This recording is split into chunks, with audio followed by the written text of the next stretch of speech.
On the way to the heads of government meeting this morning, the St.Kitts-Nevis Team Unity has mounted a protest here. St. Vincent and Grenadines has become ground zero for their reaction and their response to the fact that they have not been allowed to take a motion of no confidence to the Parliament. Leader of the opposition, Mr. Arnhim Eustace, has been leading this fight. I now speak with Mr. Eustace. Mr. Eustace, this morning. Yeah. Good morning to you. Yeah, good morning, John. Your placard says it's time for Team Unity. Yeah. You've been leading this thrust for a while.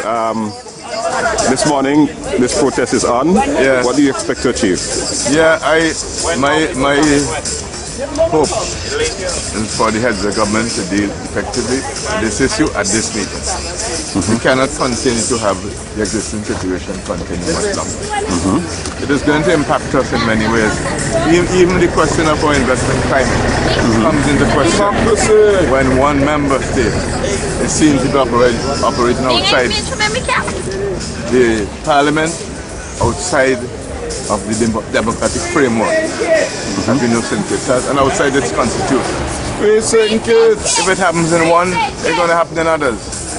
We've had a situation here already, where Caricom was called to intervene in the situation here in St. Vincent some years ago, and which led to the removal of a government that was duly elected. So there's no precedence for it. There has been precedence. There has been precedence for it for a long time. And I don't want to hear about the Ukraine and Turkey and Venezuela at this time.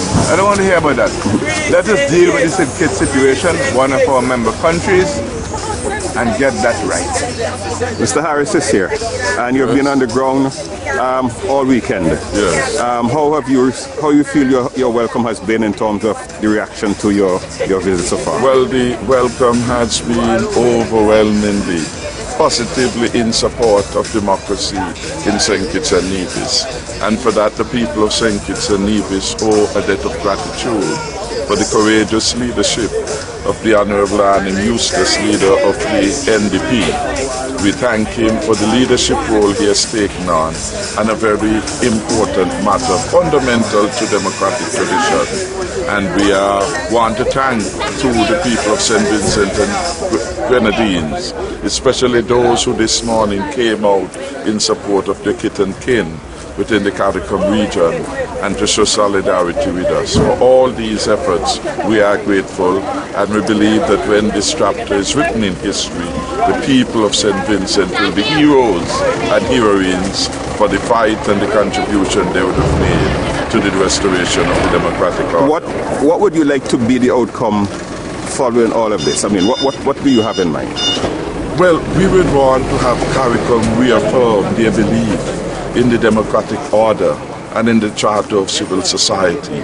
We believe if they were to make those affirmations, then by and large the natural follow-through from that will be that they would say to the Prime Minister, we would not be able to continue to welcome you amongst our midst until we have a clear indication that the situation in St. Kitts and Nevis would be resolved. And they know how it ought to be resolved. Fresh elections in St. Kitts and Nevis, or the motion be put to Parliament. After all, we have Barbados, which just went through a motion of no confidence in Chris Sinclair. We have Kamala Persad-Bissessar, who have faced 2 or 3 motions of no confidence. We have in the midst of Caricom, Mr. Mead from Mount Strat, who himself has faced at least 2 motions of no confidence. And we had Keith Mitchell, who knows that he had tabled a motion and had it debated in the former Prime Minister Tillman Thomas. The point then, there's an abundance of evidence as to how quickly a motion of no confidence ought to be dealt with in the context of a democracy.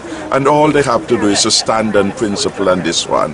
That is not asking too much. And then you have a court judgment which basically freed the hand, took away the argument that Ralph had been using that the matter is sub judice.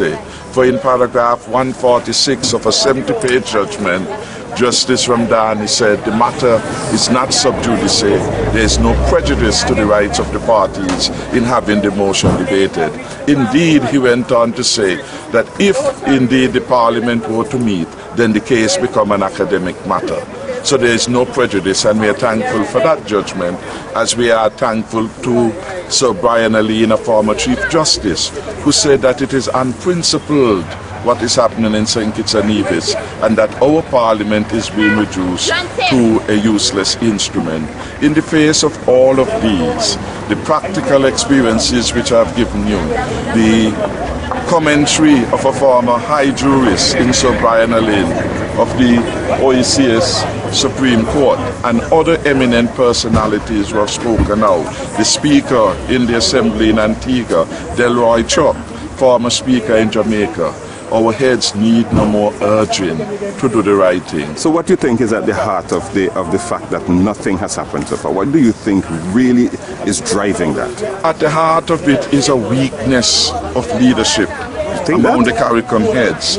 That Caricom heads are not able now to stand and principle.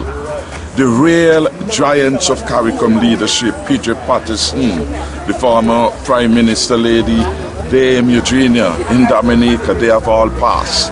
And it appears that those who have now are holding the baton are incapable of expressing themselves when it comes to fundamental matters. And there is no matter more fundamental than the peace and security in member states, which could only be guaranteed under a democratic order. And when we see them skirting St. Kitts and Nevis in their midst to go to Europe, to go to Venezuela, to speak about a subversion of democracy. In our case, they have among them a rogue leader who, according to the High Court judge, his prime ministership is invalidated by the fact that he no longer commands the support of the majority of MPs.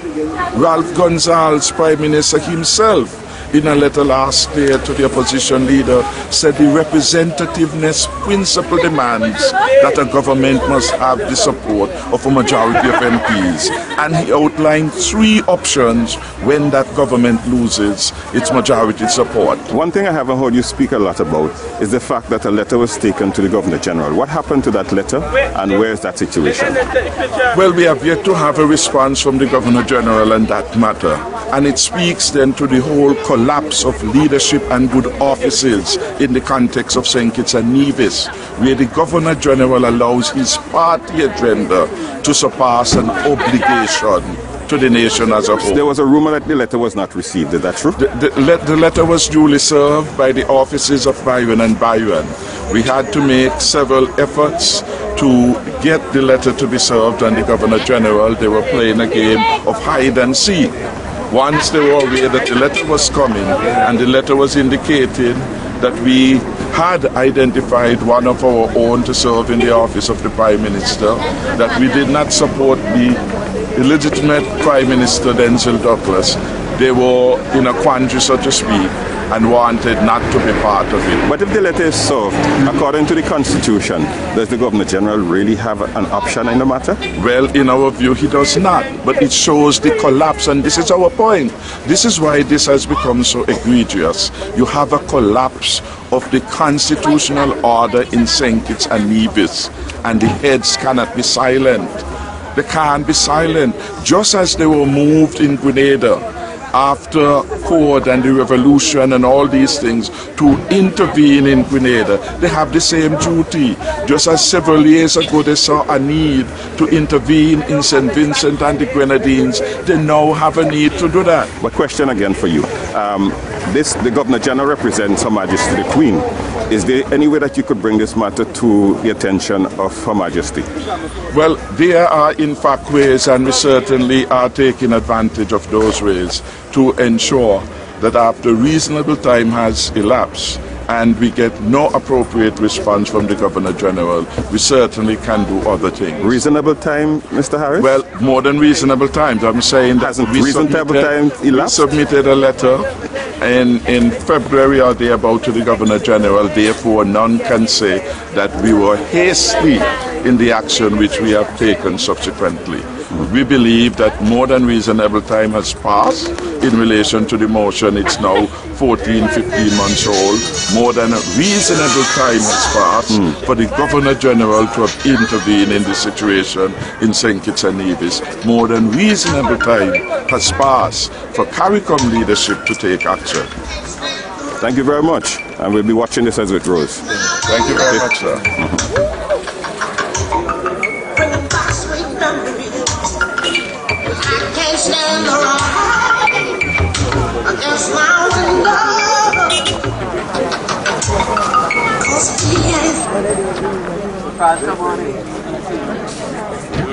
Democracy is on the threat here and there.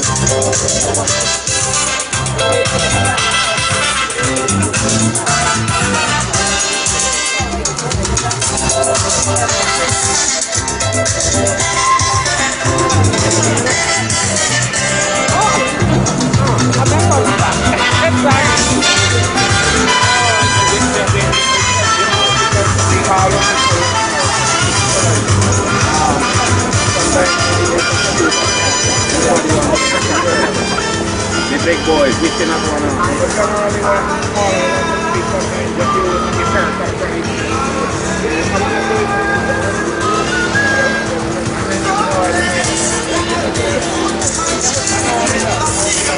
Too long. 454 days uncomfortable. Too long.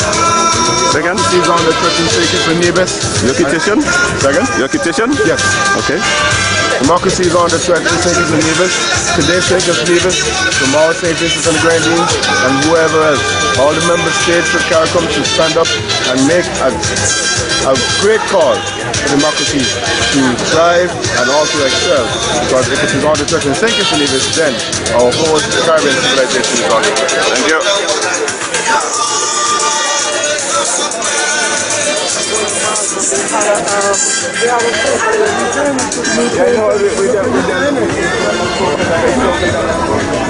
You got it? Jano. Hi, Jerry. All right.